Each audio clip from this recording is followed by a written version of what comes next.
Cierra los ojos un momento. Imagínate parado en el atrio de una iglesia de pueblo, en plena noche de fiesta patronal, con el olor a cohete quemado impregnado en la ropa y el humo blanco todavía flotando entre los arcos coloniales. Escuchas un silbido largo, agudo, que sube y sube hasta que el cielo entero se rompe en 1000 chispas de colores. A tu lado, tu abuela te aprieta la mano sin decir nada.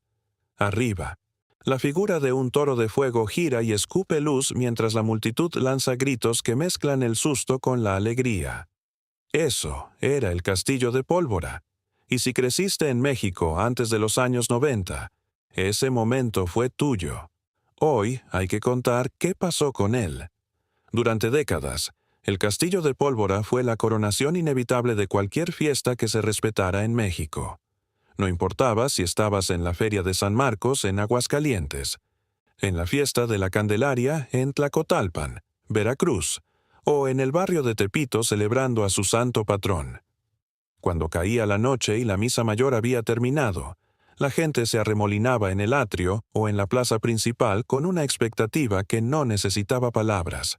Los niños se trepaban a las bardas, los viejos sacaban sus sillas de la casa, los jóvenes se empujaban para quedar al frente, aunque todos sabían que en cuanto empezara de verdad iban a retroceder solos.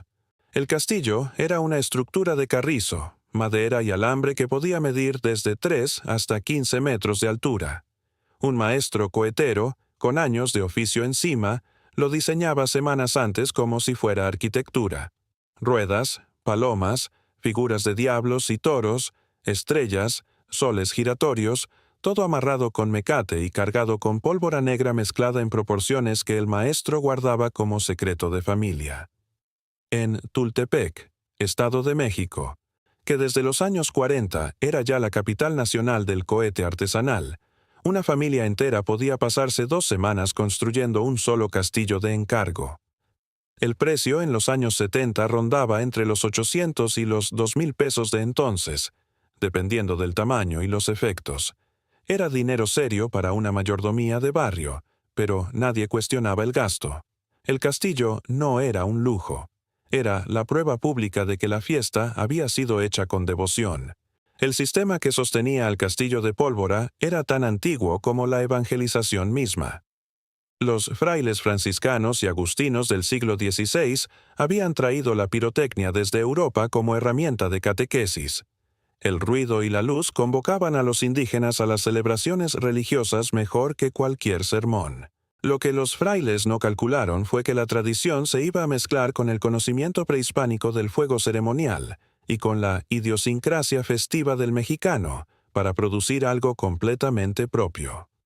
Para 1950, había registradas en México más de 400 familias coheteras distribuidas en al menos 12 estados, con Tultepec, Tepotzotlán y Metepec como centros de producción reconocidos. El oficio se heredaba de padres a hijos. Un aprendiz tardaba entre 5 y 8 años en dominar la mezcla de pólvoras, el diseño estructural del castillo y el cálculo de tiempos de quemado para que las figuras giraran en la secuencia correcta. No existía escuela formal. El conocimiento vivía en los dedos y en la memoria del maestro. Alrededor del castillo había todo un ecosistema humano que hoy resulta difícil de imaginar. El mayordomo de la fiesta, que podía ser un comerciante del mercado o un ejidatario próspero, negociaba directamente con el maestro cohetero meses antes de la fecha. El transporte era responsabilidad del contratante. Había que fletar una camioneta, ir hasta el taller en Tultepec o donde fuera, cargar el castillo desarmado con toda la delicadeza del mundo y rezar por el camino. En el pueblo, el armado del castillo el día anterior a la quema convocaba a los vecinos como si fuera función de circo. Los muchachos ayudaban a cargar los tubos de carrizo. Las señoras llevaban café y pan dulce. El maestro supervisaba sin soltar el cigarro, dando instrucciones en voz baja que sus ayudantes obedecían sin chistar. Era un ritual colectivo antes del ritual colectivo. La primera señal de que algo iba a cambiar llegó a mediados de los años 80, aunque en ese momento casi nadie la leyó como amenaza. En 1984, la Secretaría de Gobernación actualizó el reglamento para el uso, fabricación y almacenamiento de artificios pirotécnicos. La norma no era nueva, pero la versión actualizada endurecía los requisitos de permisos y aumentaba la responsabilidad civil de los contratantes.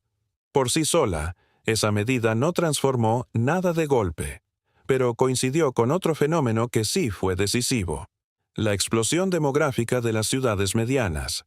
Pueblos que en 1960 tenían 5.000 habitantes llegaron a 1985 con 20 o 30.000, muchos de ellos llegados de otros estados, sin arraigo en la fiesta patronal local, sin memoria del castillo, y muchos de ellos habitando en las colonias nuevas que habían crecido justo alrededor del atrio y la plaza. De pronto, había vecinos que ya no eran parte de la fiesta. Eran espectadores involuntarios con ropa recién lavada tendida en el patio y miedo genuino de que una chispa cayera en el techo de lámina. Los accidentes también ayudaron a cambiar el clima. No eran nuevos, pero a partir de los años 80 empezaron a tener cobertura en la televisión nacional. Un castillo que se caía de lado y quemaba una fachada colonial. Un niño con quemaduras en la mano por una paloma mal dirigida. Cada incidente alimentaba un discurso de riesgo que los gobiernos municipales comenzaron a usar para justificar restricciones que muchas veces tenían más que ver con comodidad burocrática que con seguridad real.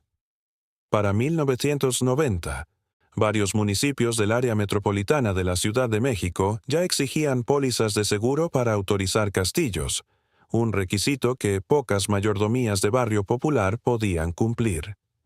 La desaparición no fue de un año para otro. Fue más bien un adelgazamiento lento, como cuando una costumbre pierde primero a los jóvenes y luego a los viejos que la sostenían. En los años 90, el castillo siguió siendo cotidiano en los pueblos del interior: Oaxaca, Michoacán, Puebla, Veracruz, Guerrero, los estados con fiestas patronales más arraigadas y menos urbanización caótica. Pero en las ciudades grandes empezó a ser sustituido. Primero llegaron los shows de fuegos artificiales lanzados desde el suelo con morteros, más espectaculares visualmente, más seguros según los reglamentos, pero completamente impersonales, sin la escala humana del castillo, sin el maestro que estaba ahí parado a 10 metros encendiendo la mecha con una varilla. Luego llegaron los drones con luces LED, los shows de láser, las pantallas gigantes. Cada sustitución se vendió como modernización, y técnicamente lo era. Lo que se fue con el castillo de pólvora no fue solamente un objeto ni un espectáculo. Fue una forma específica de organizar el tiempo colectivo, las semanas de preparación, las visitas al taller del maestro cohetero, el armado público el día anterior, la espera compartida en el atrio. Todo eso creaba una temporalidad distinta a la del entretenimiento de consumo. La fiesta no empezaba cuando se prendía el castillo. Empezaba mucho antes, en las conversaciones sobre qué tan bueno iba a ser, en las apuestas informales de quién se iba a espantar más, en el orgullo del mayordomo que había conseguido al mejor maestro del estado. Ese tejido social invisible no aparece en ninguna fotografía. Pero cualquier persona de 50 años para arriba que haya crecido en un pueblo mexicano sabe exactamente de qué se habla. Lo que se perdió también fue una escala de experiencia que hoy cuesta trabajo encontrar. El castillo era simultáneamente aterrador y familiar. Podía fallar, podía caerse. El maestro podía calcular mal un tiempo y el toro de fuego giraba al revés y todos se reían. Esa imperfección era parte del trato. Hoy, los espectáculos de pirotecnia profesional están diseñados para que nada falle, para que todo salga según el guión, para que el público sea siempre un receptor pasivo y nunca un participante nervioso. Se ganó seguridad, sí. Se ganó predictibilidad, pero se perdió la posibilidad de que la noche te sorprendiera de una manera que no podías comprar en ningún lado. Hay algo en el castillo de pólvora que habla de una relación particular con el riesgo y con la comunidad. Los pueblos que lo construían y lo quemaban no ignoraban el peligro. Lo conocían muy bien, pero habían decidido colectivamente que ese peligro tenía sentido, que valía la pena asumirlo en nombre de algo que no se podía reemplazar con un show de láser. La sensación de que la noche les pertenecía a todos por igual, al niño trepado en la barda y al viejo en su silla, y al maestro cohetero que al final encendía la mecha y se alejaba caminando despacio, con la seguridad de quien sabe exactamente lo que va a pasar aunque nunca pueda controlarlo del todo. Eso no era imprudencia, era otra forma de entender qué significa compartir un momento. También dice algo sobre el conocimiento que no puede escribirse. Las fórmulas del maestro cohetero de Tultepec no estaban en ningún libro. Vivían en la práctica, en el olfato, en la memoria del cuerpo. Cuando las restricciones administrativas y los costos de seguro volvieron inviable el negocio para los talleres más pequeños, ese conocimiento no se archivó en ninguna biblioteca. Simplemente dejó de transmitirse. Hay toda una generación de maestros coheteros que murió sin discípulos, y con ellos se fue algo que ninguna regulación, por bien intencionada que fuera, pensó en preservar. Hay castillos que todavía se arman en México, en Tultepec, en Tepalcingo, en algunos pueblos de Oaxaca y Michoacán, donde la fiesta patronal sigue siendo el eje del calendario social. Los maestros que quedan son más viejos, los jóvenes del oficio son menos, y el costo de un castillo bueno ya no está al alcance de cualquier mayordomía de barrio. Pero cuando se arma uno y se prende, la reacción del pueblo sigue siendo la misma de siempre.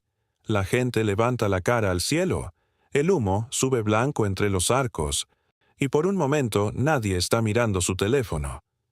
Si alguna vez estuviste en una de esas noches, sabes que eso no se olvida.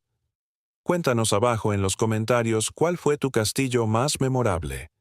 ¿En qué pueblo fue? ¿Qué figura te quitó el aliento? ¿Quién tenías a tu lado? Queremos leer esas historias. Dale like si el olor a cohete quemado todavía te lleva de regreso a algún lugar. Y suscríbete a El México que se fue. Porque cada semana hay una historia así esperando ser contada. El castillo se apaga, sí, pero la luz que dejó en los ojos de quienes lo vieron no tiene fecha de extinción.